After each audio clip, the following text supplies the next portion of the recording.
Personal opinion है कि ऐसे लोगों को ना लिटरली बीच चौराहे पर खड़े करके इतना छलनी कर देना चाहिए, शरीर गोलियों से भून करके, कि दूसरे बेटियों को छूने की हिम्मत ना पड़े ऐसे अपराधियों की।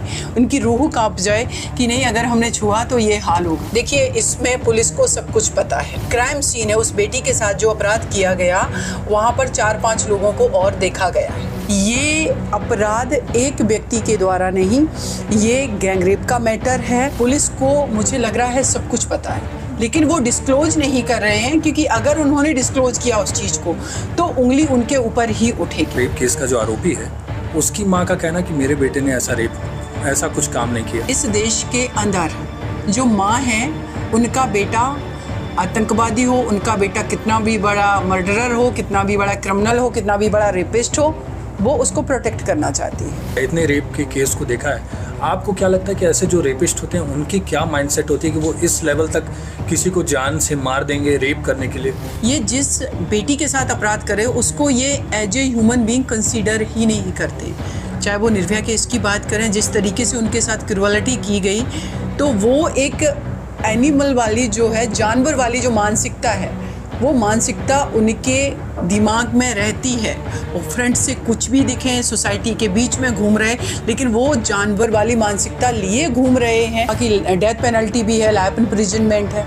एक केस में जब एक अपराधी को पकड़ा जाता है, वो उस केस का ट्रायल जो है 5 साल 10 साल चल रहा है, तो वो अपराधी तब तक छूट करके बाहर आ जाता है, बेल पर आ जाता है। बेल पर आकर के वो क्राइम कर रहा है अगेन। नहीं है सरकार का डर, सरकार उनका कुछ नहीं बिगाड़ सकती है। एक्शन नहीं, फीमेल को रिएक्ट करना चाहिए इमीडिएटली। कोलकाता में ट्रेनी इंटर्न डॉक्टर की रेप केस के बाद पूरे देश भर में डॉक्टरों का प्रदर्शन जारी है। हर कोई न्याय की मांग कर रहा है। आज हमारे साथ सीमा समृद्धि हैं, निर्भया को न्याय दिलाने वाली वकील। अब आइए उनसे जानते हैं कि ये पूरा केस क्या है और क्या जो आरोपी है उसको फांसी की सज़ा दी जा पाएगी। देखिए, जो आपने बताया कि क्या जो आरोपी है उसको फांसी की सज़ा दी जा सकती है इस केस में, मैंने वेस्ट बंगाल की जो चीफ मिनिस्टर हैं ममता बनर्जी जी, उनका स्टेटमेंट सुना। उनका ये कहना था कि इस केस में हम डेथ पेनल्टी दिलवाएंगे। लेकिन उनसे मेरा एक पहला सवाल है कि पहले आप इन्वेस्टिगेशन तो सही करवा लीजिए, क्योंकि जिस तरीके से पोस्टमार्टम रिपोर्ट में जो क्रूअलिटी की गई है उस बेटी के साथ, वो इंडिकेट कर रही है कि ये अपराध एक व्यक्ति के द्वारा नहीं, ये गैंगरेप का मैटर है। ये कई एक लोग इसमें इन्वॉल्व हैं, और वो लोग कहाँ हैं? अरेस्टिंग तो अभी एक ही व्यक्ति की हुई है, तो डेथ पेनल्टी से तो बाद में अवॉर्डेड होगा। वो तो कोर्ट प्रोसीजर है, वो कोर्ट का ट्रायल का मैटर है। इन्वेस्टिगेशन अगर सही से नहीं हो पाएगी, फेयर नहीं हो पाएगी, तो फिर कैसे पॉसिबल है कि डेथ पेनल्टी तो दूर की बात, आप उसका कन्विक्शन भी करा पाएंगे। लेकिन मैं शुक्रगुजार हूँ जुडिशरी के कि आज हमारे कोर्ट ने डायरेक्शन दिया है वेस्ट बंगाल सरकार को कि इसमें सीबीआई की जाँच हो। तो अब मुझे उम्मीद लग रही है कि शायद सीबीआई की जब जांच होगी तो सारी चीज़ें जो सही एक्चुअल में जो क्राइम जिन लोगों ने किया है, जो एक्चुअल कल्प्रिट है, उनके नाम भी सामने आएंगे। तो अभी तक तो मुझे यही समझ में आ रहा है। जी मैम, मेरा सवाल ये है कि उस आरोपी ने सीधे एक्सेप्ट कर लिया कि हाँ मैंने रेप किया है, मुझे आप फांसी की सज़ा दे दो, तो क्या इसमें फिर डिले क्यों हो रहा है? और इसमें कहाँ से एंगल आ रहा है कि इतने ये हो सकता है गैंग रेप का? देखिए, इसमें पुलिस को सब कुछ पता है। मैंने पुलिस के स्टेटमेंट सुने जिस दिन से ये क्राइम हुआ, उसके बाद से पुलिस इसमें कभी भी कुछ भी क्लियर कट नहीं बता रही है।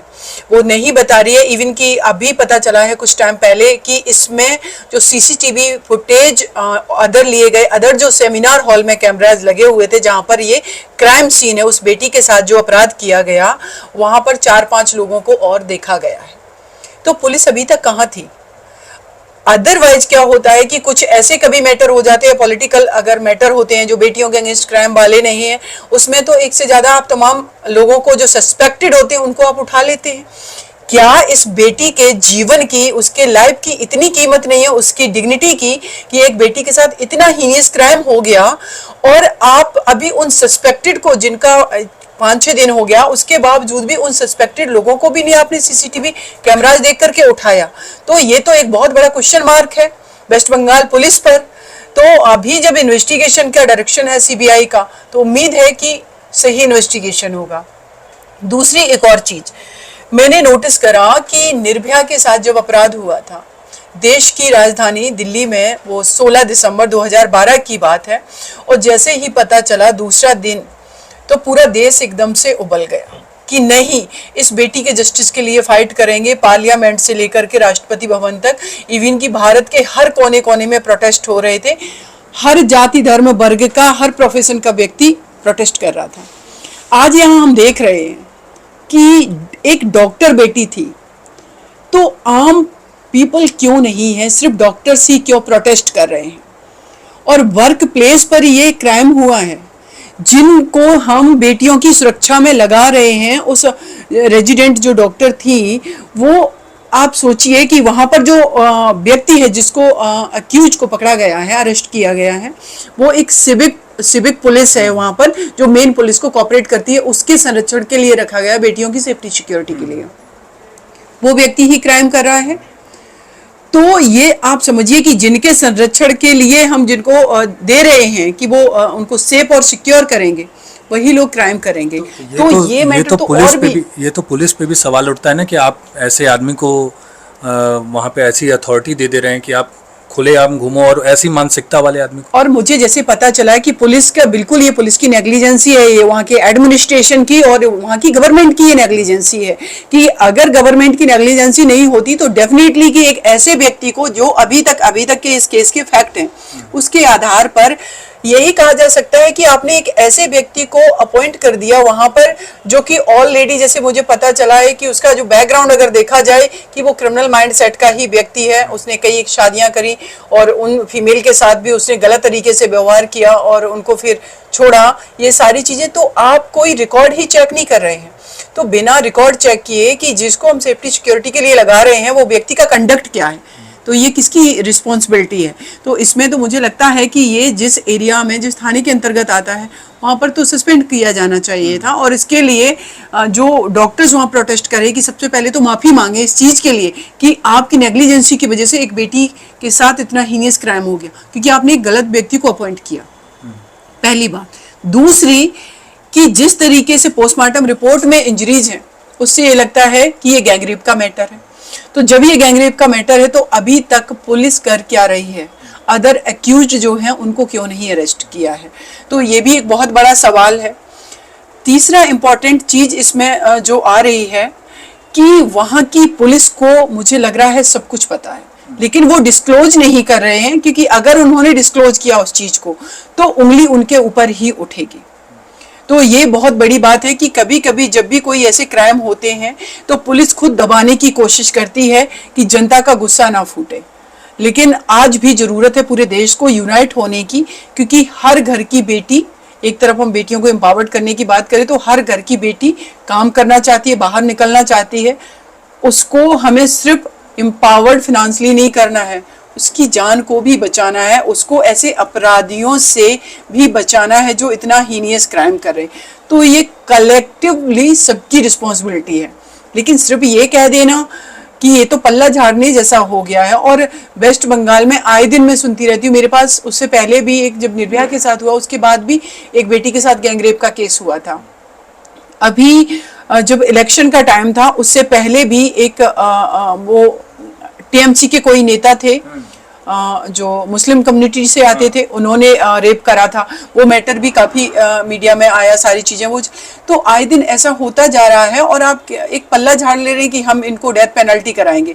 क्या देश के लोग बेवकूफ़ हैं कि डेथ पेनल्टी कह देना, और ये निर्भया केस में मैंने फील किया, और डेथ पेनल्टी से अवॉर्डेड करा के उसको एग्जीक्यूट करा देना इस देश के अंदर आसमान के तारे तोड़ने के बराबर है।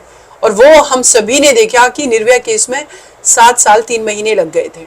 इस देश में पहली बार ऐसा हुआ था कि 4 लोगों को एक बार फांसी की सजा एक केस में दी गई है, उससे पहले कभी नहीं हुआ। वो इतना आसान नहीं था।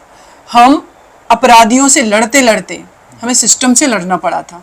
और इस बिटिया के साथ जो अपराध हुआ है, इसमें भी उन अपराधियों को तो पहले हमें सिस्टम सही से खोज के दे कि actual culprit, number of culprit एक नहीं, एक से ज्यादा है। जब वो देंगे तब तो सही मायने में उस बेटी के साथ जस्टिस होगा। अदरवाइज जिसको आपने ढूंढ करके दे दिया, उसने कन्फेस भी कर लिया पुलिस के सामने, और पुलिस की कन्फेशन की जो अकाउंटेबिलिटी जो कहेंगे उसकी एक रिस्पॉन्सिबिलिटी, अकाउंटेबिलिटी वो उसकी नहीं है उतनी कि जो कल्प्रेट पुलिस के सामने हो सकता है डर की वजह से एक्सेप्ट कर लिया। एक्चुअल में इसमें कोई और भी एंगल हो, एक्चुअल में किसी और को भी बचाया जा रहा हो, इसलिए इसको भी आगे कर दिया गया हो, ये चीज़ें भी हो सकती हैं। तो इसीलिए सीबीआई जांच जरूरी थी। अब देखते हैं, हम इंतजार कर रहे हैं इस चीज़ का कि, और इसमें सीबीआई का जो एंगल आया है, इसमें सीबीआई इन्वेस्टिगेट करेगी तो डेफिनेटली उस बेटी को जस्टिस मिलेगा। आपने एक बेटी को न्याय दिलाया, निर्भया, उनकी माँ के साथ भी आप बहुत दिन रही। यहाँ एक आरोपी का जो ये कोलकाता रेप केस का जो आरोपी है, उसकी माँ का कहना कि मेरे बेटे ने ऐसा कुछ काम नहीं किया, उसके ऊपर आरोप लग रहे हैं या उसे दबाव के अंदर वो किया जा रहा है। तो क्या अगर ये आरोपी जो एक्सेप्ट कर ले रहा है डायरेक्ट कि मैंने रेप किया है, तो क्या लग रहा है कि माँ क्या सोच रही है? देखिए उत्कर्ष जी, अगर हम इस पर डिटेल बात करें सोसाइटी के स्ट्रक्चर की, तो इस देश के अंदर जो माँ है, उनका बेटा आतंकवादी हो, उनका बेटा कितना भी बड़ा मर्डरर हो, कितना भी बड़ा क्रिमिनल हो, कितना भी बड़ा रेपिस्ट हो, वो उसको प्रोटेक्ट करना चाहती है। ये माइंडसेट है। तो उसकी माँ की बातों पर उनकी माँ कह रही कि मेरा बेटा तो इसमें नहीं है, तो भाई फिर कैसे, जो अभी पुलिस की भी एक इन्वेस्टिगेशन आई है कि ब्लूटूथ से कनेक्ट हो गए, उसके वहाँ पर वो पाए गए हैं, तो ये तो कंफर्म है कि वो वहाँ मौजूद था और वो उस जगह पर मौजूद है जहाँ पर डेड बॉडी है उस बिटिया की। तो इसको हम बाहर तो नहीं कर सकते, माँ की बात पे नहीं जा सकते। अब दूसरा अगर एंगल की बात करें कि जो ये लड़ाई है बेटियों को सेफ्टी, उनकी सिक्योरिटी की लड़ाई है, ये घर के अंदर भी माओ को भी लड़नी पड़ेगी। अगर उनके बेटे कल्प्रेट हैं तो उन माओ को आगे आकर के अपने बेटों को ना पुलिस को देना पड़ेगा कि ये एक देश की बेटी के स्वाभिमान, सम्मान, उसके जीवन की, उसके सेफ्टी सिक्योरिटी की लड़ाई है। तो ऐसे अपराधी कहीं पर भी हों, किसी के घर में भी हों, उनको फ्रंट पर जिस दिन कर दिया माओ ने, बहनों ने, तो मुझे लगता है कि आधी लड़ाई तो हम ऐसे ही जीत जाएंगे, लेकिन उनको प्रोटेक्ट करने आ जाते हैं। और मैंने बहुत सारे केसेस में ये नोटिस किया है, चाहे पॉलिटिकल मैटर हो, एक दो हुए। अगर हम बात करें उत्तर प्रदेश में एक सेंगर जो थे, उनका केस था, उसमें उनकी वाइफ आकर के प्रेस कॉन्फ्रेंस कर रही, मेरे पति ने ये नहीं किया। अब इसके पीछे कारण ये भी, अगर और हम बैकग्राउंड में जाएंगे, कि उस घर को मेंटेन करने वाला बेटा है। अब वो बेटा क्रिमिनल है, पति क्रिमिनल है, उससे हमें लेना देना ही नहीं है। वो एक हमारी कॉमन जो लड़ाई है इस जेंडर को उसके प्रति सेंसिटिव बनाने की, उसको प्रोटेक्ट करने की, वो उनके लिए गॉड है, उससे कोई मतलब नहीं है। उनको मतलब है कि अगर ये व्यक्ति जेल चला गया, चाहे वो कितना भी बड़ा अपराधी है, तो मेरा क्या होगा। तो एक तरफ उनको भी हमें इतना एम्पावर्ड और इतना हमें लॉजिकल बनाना है कि वो दूसरे घर की बेटी के सेफ्टी सिक्योरिटी के बारे में सोच पाए, ना कि अपने घर के बेटे को प्रोटेक्ट करने के बारे में। तो ये चीज़ें भी ज़रूरी हैं और ग्रास रूट लेवल पे काम करने की ज़रूरत है। मैं एक चीज़ पढ़ रहा था, पोस्टमार्टम रिपोर्ट आपने भी पढ़ा होगा, मैंने भी पढ़ा, जो चीज़ें उसमें मेंशन की गई कि आँखों से खून निकल रहा है, मुंह से, प्राइवेट पार्ट से, गले की जो हड्डी है एडम्स एप्पल और ये सब टूट चुकी हैं। तो ये मैं एक वो, आपने इतने केस को देखा है, इतने रेप के केस को देखा है, आपको क्या लगता है कि ऐसे जो रेपिस्ट होते हैं उनकी क्या माइंडसेट होती है कि वो इस लेवल तक किसी को जान से मार देंगे रेप करने के लिए? देखिए, एक चीज़ तो ये है कि इसमें मैं जनरली मैंने देखा है, ये बेटर आपको जो डॉक्टर्स हैं जो इस सारे फील्ड के, वो बेटर बता पाएंगे कि मानसिकता क्या होती है। लेकिन मैंने एक चीज़ देखी है कि जिस भी ये अपराधी हैं, ये जिस बेटी के साथ अपराध करे उसको ये as a human being consider ही नहीं करते। चाहे वो निर्भया केस की बात करें, जिस तरीके से उनके साथ क्रूअलिटी की गई, तो वो एक एनिमल वाली जो है, जानवर वाली जो मानसिकता है, वो मानसिकता उनके दिमाग में रहती है। वो फ्रंट से कुछ भी दिखें, सोसाइटी के बीच में घूम रहे, लेकिन वो जानवर वाली मानसिकता लिए घूम रहे हैं। तभी जब उनको मौका मिलता है, और ऐसी हमारी कोई बेटियां ऐसे प्लेस पर या कहीं पर भी, बस में, स्कूल कॉलेज में, कहीं पर भी होती हैं, तो उनके साथ ये अपराध होता है।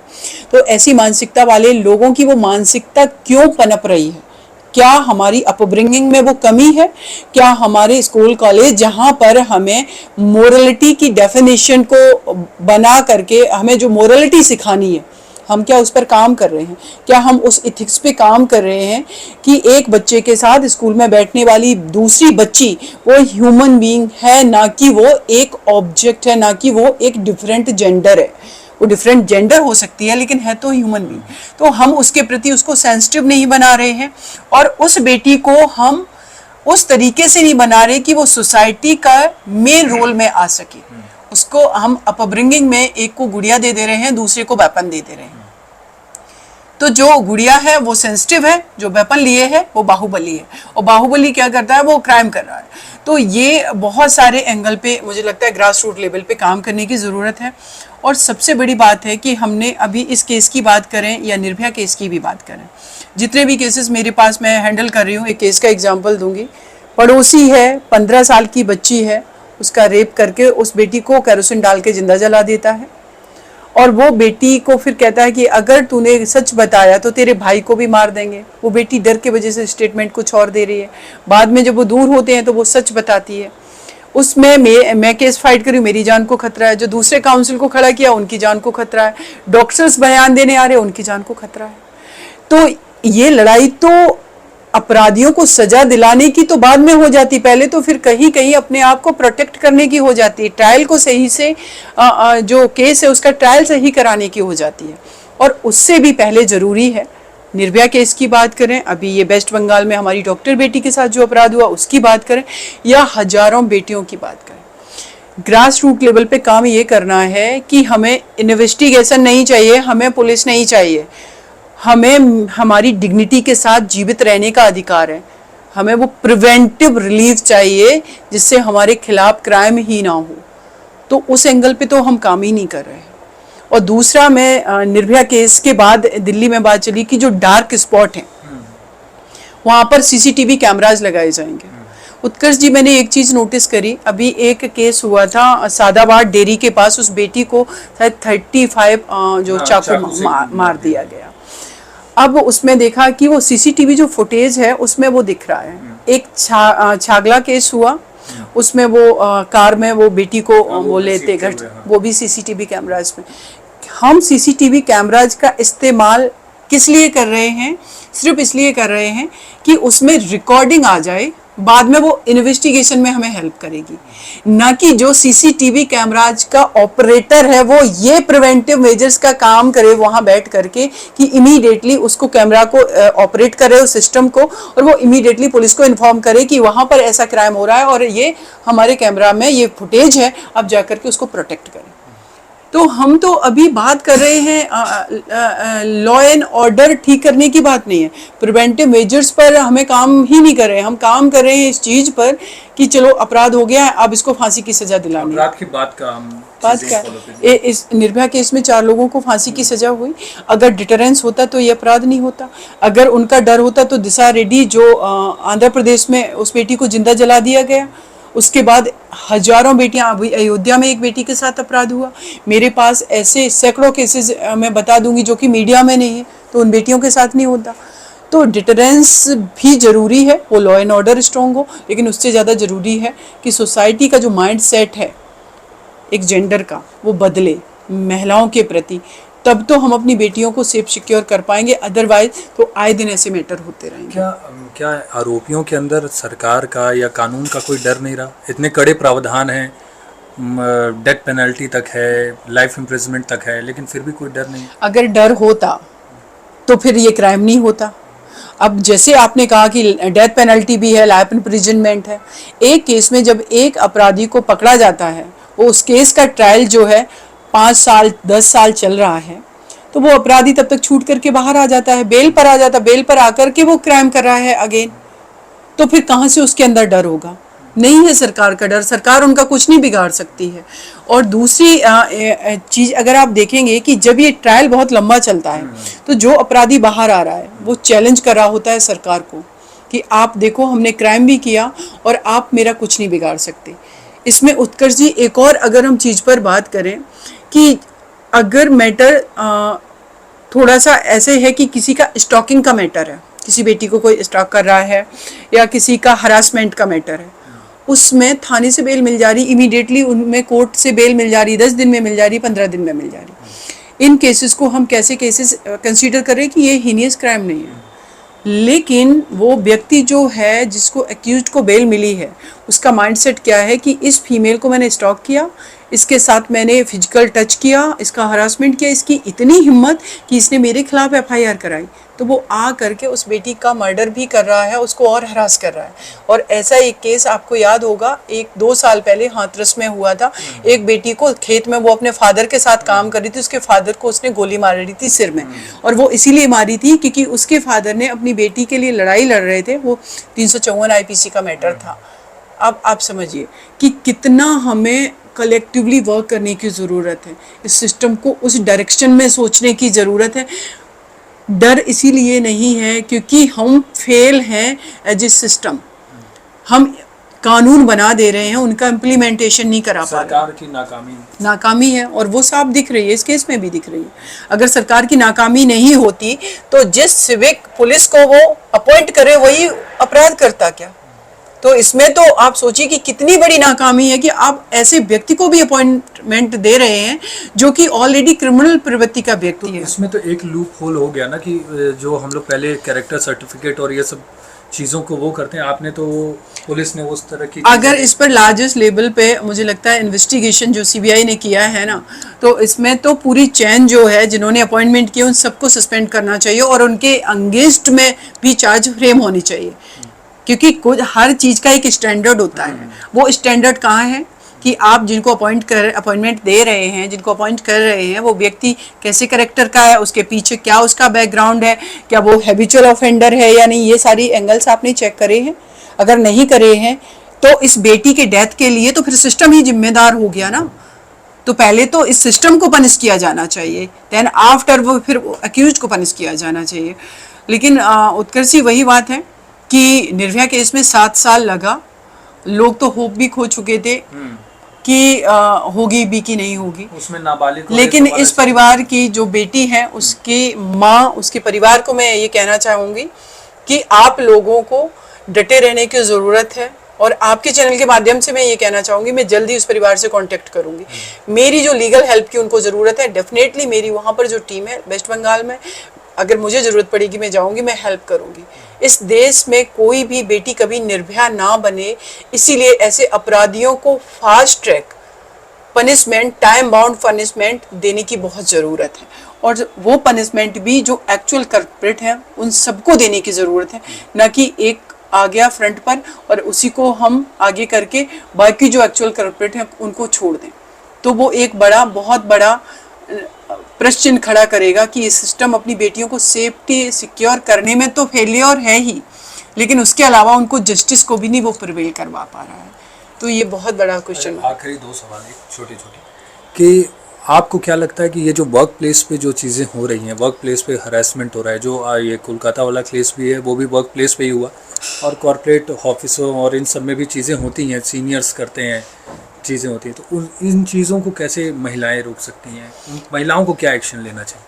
देखिए, एक्शन तो सबसे मुझे लगता है जो मैं अभी तक अपने को समझ पाई हूँ सारी सिचुएशन, एक्शन नहीं, फीमेल को रिएक्ट करना चाहिए इमीडिएटली। और वो रिएक्ट, जितना भी परिवार, जिस परिवार से वो बिलोंग कर रही हैं, वो इस चीज़ के लिए प्रिपेयर होना चाहिए उनको कि अगर हमने अपनी घर की बेटी को बाहर निकाला है तो उसके साथ अगर कोई अपराध होगा तो उसको रिएक्ट करने का हमें अधिकार देना है, न कि उसको ये बोलना है कि नहीं बेटा अगर ऐसा हो रहा है तो छोड़ देना चाहिए। बदनामी, इज्जत कौन, ये माइंडसेट की बात है। वो व्यक्ति कैसे बदनाम हो सकता है जो विक्टिम है, जो सोसाइटी में कंट्रीब्यूट कर रहा है, जो एक हेल्दी सोसाइटी का पार्ट है फीमेल, और उसके साथ अपराध हो रहा है। तो जो अपराधी है वो इस सोसाइटी के लिए एक इविल का काम कर रहा है, तो हमें उसके खिलाफ अगर खड़ा होना है तो ये मानसिकता सिर्फ फीमेल की नहीं, ये पुरुषों की भी होनी चाहिए। और मुझे ये बहुत खुशी की बात है कि बहुत सारे मेल हैं, मैं देखती हूँ, चाहे वो निर्भया केस की भी बात करें या अभी इस बिटिया के जो डॉक्टर के साथ अपराध हुआ उसकी भी बात करें, हमारे मेल जो है पर्सन आकर के फ्रंट पर उनकी लड़ाई लड़ रही। तो एक सोसाइटी का बहुत बड़ा हिस्सा है जो चाहता है कि हमारी घर की फीमेल सेफ हो, सिक्योर हो, हमारी देश की फीमेल सेफ सिक्योर हो। लेकिन हमें उनको आइडेंटिफाई तो करना होगा जो ऐसे माइंडसेट के लोग बैठे हो, चाहे वो कॉरपोरेट सेक्टर में हो, चाहे वो किसी भी प्लेस पर हो। तो जिस दिन हमारी फीमेल ने रिएक्शन देना शुरू कर दिया, कुछ नहीं तो भाई आप एक थप्पड़ मारो, बाद में देखा जाएगा जो भी होगा। अब issue on the spot reaction करो। और अगर आपको लग रहा है कि नहीं हम ये रिएक्शन नहीं कर सकते क्योंकि हमें अपनी जॉब भी सिक्योर करनी है, पता चला कि एक कंपनी में जहाँ पर फीमेल काम कर रही है उसके साथ अगर हरासमेंट हुआ है तो वो अगर उस सीनियर अथॉरिटी के खिलाफ कंप्लेन करेगी तो वहाँ से कंपनी से उसको पता चला रेड फ्लैग दे दिया जाएगा, रेड मार्क कर दिया जाएगा, उसको कई कंपनी में काम नहीं मिलेगा। मतलब आप क्या कर रहे हैं, सोसाइटी में उसको बायकॉट कर रहे हैं उसके फंडामेंटल राइट से, जो कि एम्प्लॉयमेंट फंडामेंटल राइट है, राइट। तो ये उसका फंडामेंटल राइट है, आप कैसे कर सकते हैं? तो उसके लिए मैं फीमेल से कहूँगी कि देखिए, जब तक सामने वाला ऑनेस्ट है आप ऑनेस्ट रहिए। अगर सामने वाला क्रिमिनल है तो भाई आपको कम से कम अपने को प्रोटेक्ट करने के लिए स्मार्टली तो वर्क करना होगा।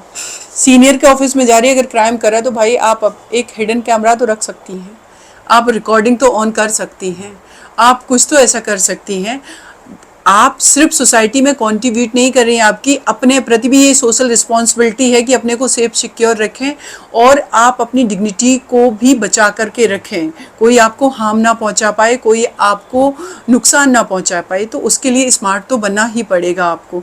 लेकिन सबसे बड़ी बात ये है कि सोसाइटी का माइंडसेट बदलना। अभी एक केस मेरे पास आया है, एक बच्ची 14 साल की थी, उसके रियल मासी के बेटों ने उसके साथ रेप किया।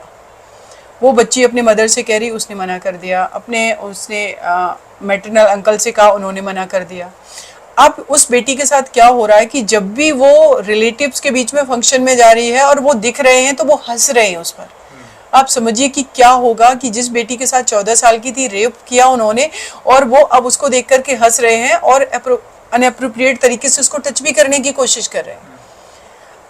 आप इस देश की आबादी की 50% का जो हिस्सा है वो बेटी, उसको आपने जिंदा लाश बना करके छोड़ दिया है, जबकि वो ब्रेन इस देश की इकोनॉमी में कंट्रीब्यूट कर सकता है, इस सोसाइटी को एक नया स्ट्रक्चर दे सकता है, इस सोसाइटी को कुछ इनोवेटिव आइडियाज दे सकता है। दे रहे हैं, दे तो रही हैं, लेकिन ऐसे क्राइम हो रहे हैं तो वो रोक भी तो रहे हैं, क्योंकि उस पर कोई एक्शन ही नहीं है, उस पर हम प्रिवेंटिव वर्क नहीं कर रहे हैं।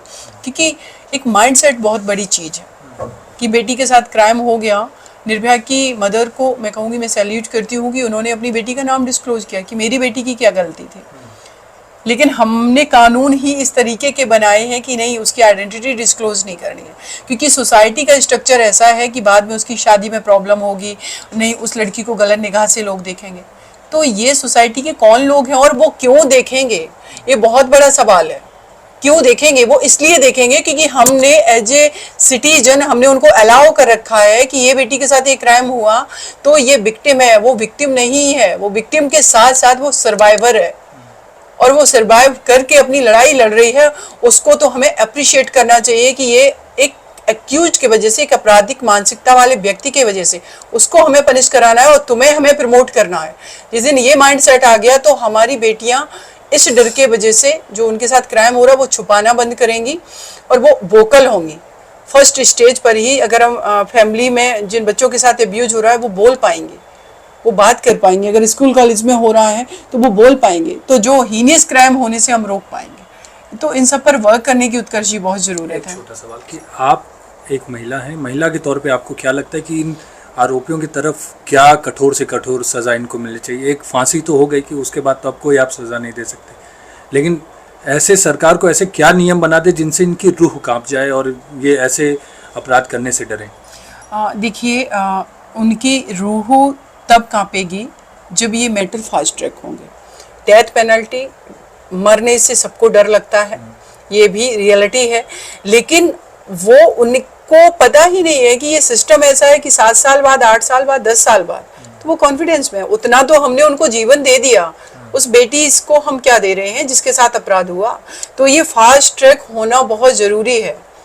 अगर फास्ट ट्रैक नहीं होगा तो वो उनके अंदर वो डिटरेंस तो तब आएगा कि इस व्यक्ति के अंदर अभी कितना दिन हुआ है, डेज हुए हैं और हफ्ता भर हो गया, क्या हम 1 महीने में 2 महीने में, जब उस व्यक्ति को पता होगा, जब उन अपराधियों को कि इन्वेस्टिगेशन सही डायरेक्शन में हो गया, हमें 2 महीने में भी फांसी हो सकती, आप देखिए कितना डिटरेंस पैदा होगा और इस तरीके के क्राइम रुकेंगे। जो उत्तर प्रदेश, आपकी राय मैं जानना चाहूँगा, जो उत्तर प्रदेश में हो रहा है, पुलिस एनकाउंटर कर दे रही है, वो उसमें अगर ज़रूरत है, देखिए पुलिस एनकाउंटर का जो चीज़ है वो ये नहीं है कि गवर्नमेंट का इंटेंशन है कि हम ट्रायल नहीं चला करके उनका एनकाउंटर करेंगे। गवर्नमेंट का ये है कि जो अपराधी है उसको पकड़ेंगे, और अगर वो कोऑपरेट नहीं कर रहा, वो भाग जा रहा है और हम पर ही अटैक कर दे रहा है, तो भाई एनकाउंटर ऑप्शन है। तो एनकाउंटर वो इलीगल नहीं है, वो तो लीगली हम कर रहे हैं ना। जब हम अपना इन्वेस्टिगेशन कर रहे हैं, उसमें वो अपराधी कोऑपरेट ना करके उल्टा पुलिस पर ही अटैक कर रहा है। और मेरा जो अगर पर्सनल ओपिनियन कहें, यही मैं जानना चाह रहा हूं। मेरी पर्सनल ओपिनियन है कि ऐसे लोगों को ना लिटरली बीच चौराहे पर खड़े करके इतना छलनी कर देना चाहिए, शरीर गोलियों से भून करके, कि दूसरी बेटियों को छूने की हिम्मत ना पड़े ऐसे अपराधियों की, उनकी रूह कांप जाए कि नहीं अगर हमने छुआ तो ये हाल होगा। हालांकि इसको फिर बहुत लोग ऐसे लेंगे तालिबानी फरमान है ये वो, तो क्या वो तालिबानी मानसिकता नहीं है जो इस बेटी को इतना ब्रुटल तरीके से क्राइम कर रहा है। हम ये कभी स्टेटमेंट नहीं देंगे कि इस तरीके से करना चाहिए। पहले हमारी देश की हर बेटी को आप सेफ सिक्योर तो कर दो, तो हम इस तरीके से बोलना, जो हमारे उसके प्रति इमोशंस हैं, जो अंदर से हम बेटियां फील कर रहे हैं कि इस कंट्री का इक्वल हिस्सा हम भी हैं, हम कंस्ट्रक्टिव काम कर रहे हैं, देश को बना रहे हैं, परिवार को बना रहे हैं, सोसाइटी को बना रहे हैं। हम परमाणु बम नहीं बना रहे, हम बॉर्डर नहीं बना रहे, हम हथियार नहीं बना रहे, हम कंस्ट्रक्टिव काम कर रहे हैं, और आप हम ही को मार रहे हो, हमारी डिग्निटी को हार्म कर रहे हो। तो ये लड़ाई तो बहुत बड़ी है, लेकिन ये लड़ाई किसी जेंडर के खिलाफ नहीं है, मेल के खिलाफ नहीं है। लड़ाई सोसाइटी की उस इविल, उस बुराई के खिलाफ है जो क्राइम कर रही है, जो बेटियों को उनको as a gender, as a इंसान ही ट्रीट नहीं कर रहे। तो उसके लिए तो कलेक्टिवली सबको लड़ना पड़ेगा। और आज तक मुझे लग रहा है मेरे देश के अंदर कभी भी कोरोना के टाइम में आपने देखा एक रिंगटोन चला था, कैसे हाथ धोएं और ये सारी चीज़ें, जो भी अपना मोबाइल फ़ोन लगा रहा था, सारी चीज़ें। क्या हमने कभी अपनी देश की बेटियों के लिए ऐसा कोई पायलट प्रोजेक्ट चलाया है कि आपकी बेटी, आपकी सोशल रिस्पॉन्सिबिलिटी है, अगर वो किसी और के घर की बेटी भी है, वो कहीं पर भी है, स्कूल में उसको प्रोटेक्ट करना, ये हमारी फंडामेंटल ड्यूटी है। कौन सा एक सिंगल प्रोजेक्ट नहीं है। ठीक है, कुछ चली हैं गवर्नमेंट की योजनाएं, वो 12 साल तक की बच्ची है, कोई बच्ची बर्थ उसका हुआ है तो उसको हम कुछ पैसे दें, ये बहुत सारी ऐसी चली हैं। लेकिन मैं एक पायलट प्रोजेक्ट की बात करें जहाँ पर इन अपराधों के लिए, जहाँ आप एक पैरेलल क्यों नहीं कोर्ट खड़ी कर देते हैं जहाँ पर ट्रायल जो है फीमेल से रिलेटेड केसेस का ही हो। आप एक फीमेल क्यों नहीं ऐसा ट्रायल से लेकर के आप सुप्रीम कोर्ट के लेवल तक एक खड़ी क्यों नहीं, एक पैरेलल कोर्ट खड़ी हो सकती है जहाँ पर कि जो विमेन के अगेंस्ट क्राइम है, उस क्राइम में with in 2 months, with in 3 months fast track court case हो करके उनका कन्विक्शन होगा, तो डर पैदा होगा। क्योंकि फीमेल के अगेंस्ट तो क्राइम किसी भी जगह हो रहा है, घर के अंदर हस्बैंड के द्वारा उसको अब्यूज़ किया जा रहा है उसके अपने बेड पर। आप सोचिए कितना मैटर है कि जिस हमारे पास अभी एक केस मैं कर रही हूँ 304B का डॉरी डेथ का केस है, उस बेटी के ससुराल वालों ने सिर्फ 51,000 रुपीज़ कन्याधन का उसके मायके वालों से लेने के लिए उस बेटी को शादी के 4 महीने के बाद ही मार दिया। और उसके बाद उस बेटी को मार दिया। फिर वो अभी तक मुझे लग रहा है जो डिफेंस काउंसिल है उसको 20 लाख रुपए दे चुके होंगे। तो डॉरी डेथ में आप देखेंगे कि जो बेटी अपना एक परिवार छोड़ करके दूसरे परिवार में जा रही है, एक नए लोगों के बीच जा रही है, और वहाँ पर वो किस कमिटमेंट के साथ जा रही है कि इसमें हमें अपनी लाइफ का रिमेनिंग पार्ट इसी घर में बिताना है, वहाँ पर उसके साथ क्या हो रहा है। तो कभी कभी जो जस्टिस हमारे एक्स जस्टिस काटजू जी ने जो कहा था कि डॉरी डेथ के मैटर में डेथ जो 302 है IPC उस टाइम ज़रूर लगना चाहिए, क्योंकि वो तो और भी हीनियस हो गया। जहाँ हमारा एक ट्रस्ट था कि हमें सेफ सिक्योर करेंगे, वही हमें मार दे रहे हैं। बाहर तो हम घर की 4 दीवारी के बाहर अपने आप को प्रोटेक्ट कर लेंगे, लेकिन 4 दीवारी में जो हमें सोशल और मेंटल फिजिकल सिक्योरिटी देने का वादा करके हमें लेकर के आए, वही हमें मार रहे हैं। तो ये मानसिकता उत्कर्ष जी बदलने की बहुत ज़रूरत है। जितना हम अपनी फीमेल को एम्पावर्ड कर रहे हैं, उतना ही मेल के अंदर उन फीमेल के एम्पावर्डनेस को एक्सेप्टेंस आना, डेवलप करना बहुत ज़रूरी है। नहीं तो बहुत ही मुश्किल का ये दौर है। और इसमें इवन कि सुप्रीम कोर्ट ऑफ इंडिया का इवन क्रिटिसाइज करने का मुझे नहीं है, लेकिन मैं अपना एक पॉइंट ऑफ व्यू रख रही कि मैरिटल रेप जो है उसको रेप कंसीडर नहीं किया गया। अभी वो matter high court supreme court में है और जल्दी ही उस पर हियरिंग शुरू होने वाली है और मुझे लगता है विद इन 1 और 2 मंथ्स में आएगा। क्योंकि मैरिटल रेप को आप रेप नहीं कंसीडर करोगे, क्योंकि आप एक व्यक्ति को ये अधिकार दे दिया है कि वो किसी भी हद तक आपके साथ क्रूरलिटी कर रहा है घर में, तो वो डिवोर्स का तो ग्राउंड हो सकता है, वो क्रूरलिटी का ग्राउंड हो सकता है, लेकिन वो मैरिटल रेप नहीं है।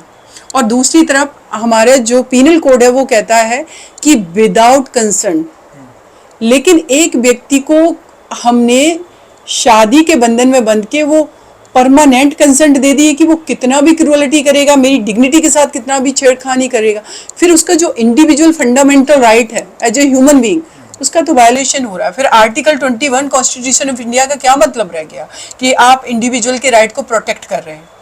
होपफुली मुझे लगता है कि सुप्रीम कोर्ट ऑफ इंडिया का जब जजमेंट आएगा तो वहां पर ये चीज होगी कि अगर इंडिविजुअल किसी के राइट को प्रोटेक्ट किया जाएगा तो मैरिटल रेप को भी रेप कंसीडर किया जाएगा।